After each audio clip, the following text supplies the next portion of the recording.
Hi, and welcome to the Super Sprouts video series from Hershey Gardens. I'm Sydney. I'm Rebecca. And I'm Lindsay. And today we will go over some basics of container gardening. We'll be bringing you along with us to the Hershey Public Library for a container gardening workshop. Let's get started. Come on in. You can borrow our gardening gloves today. There's one black pot on a table for every family unit that's signed up, and you're going to build your own container. These are some things you'll need. You'll need containers. You'll need varieties of seed designed to grow in small spaces or even containers. You'll need soilless mixes. You'll need amendments if you're using garden soil, and compost.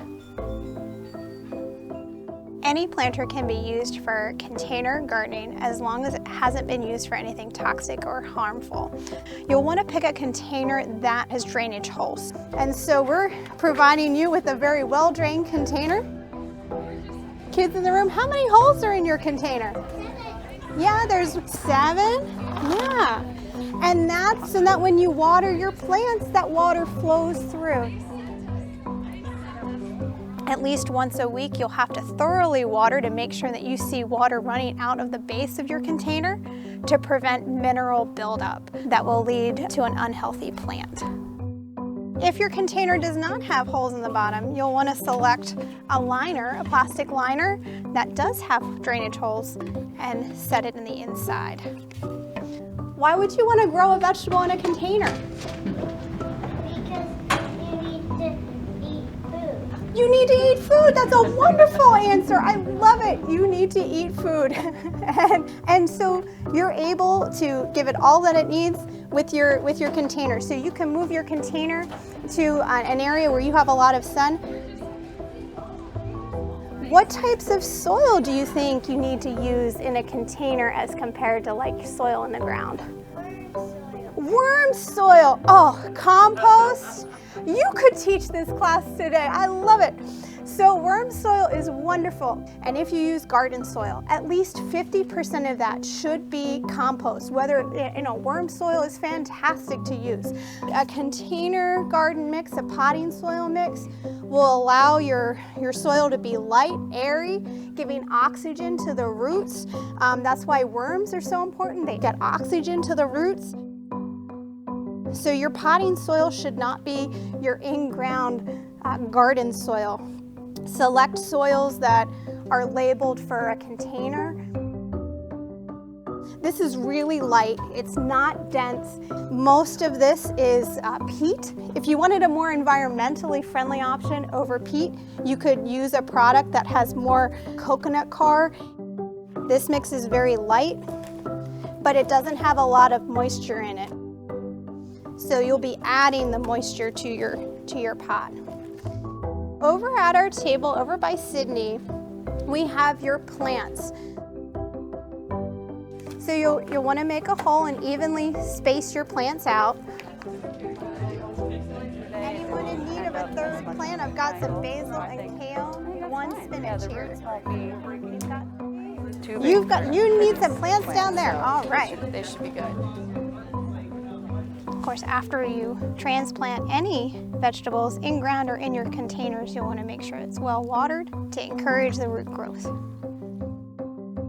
As it's a little early in our season here at Hershey Gardens, I'm going to take some of our leaf compost.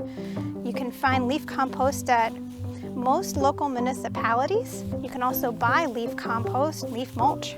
It'll not only prevent weed growth, but it'll keep the plants warm just in case we have a cold spell.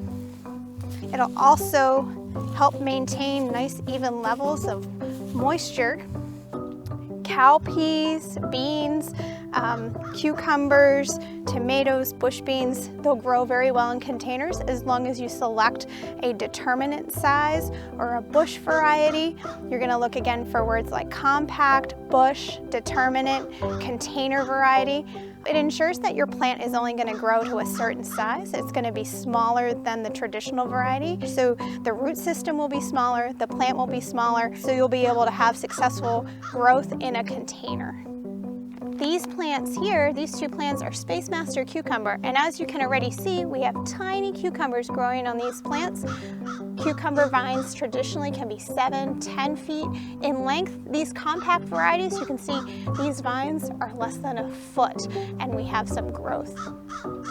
Also have nasturtiums here, as well as kale, bok choy, basil. They'll do really well in containers.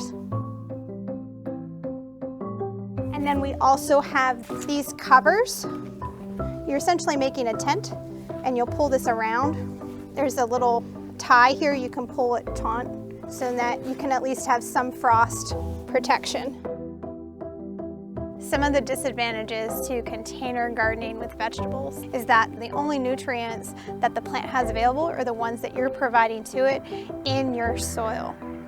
Your soil cannot be kept from year to year when you're container gardening with vegetables. So every year you're going to need to replace your potting soil mix.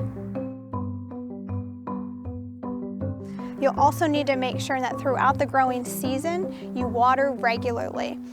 Containers will need more water in the high heat of summer in direct sun than if you're watering in ground. Thank you for watching this Super Sprouts video from Hershey Gardens. We hope you have enjoyed and learned more about container gardening. Thank you to the Hershey Public Library for being our gracious host for our workshop today. This project is made possible by the U.S. Institute of Museum and Library Services. For more information about Hershey Gardens or to plan your next visit, you can visit us at HersheyGardens.org.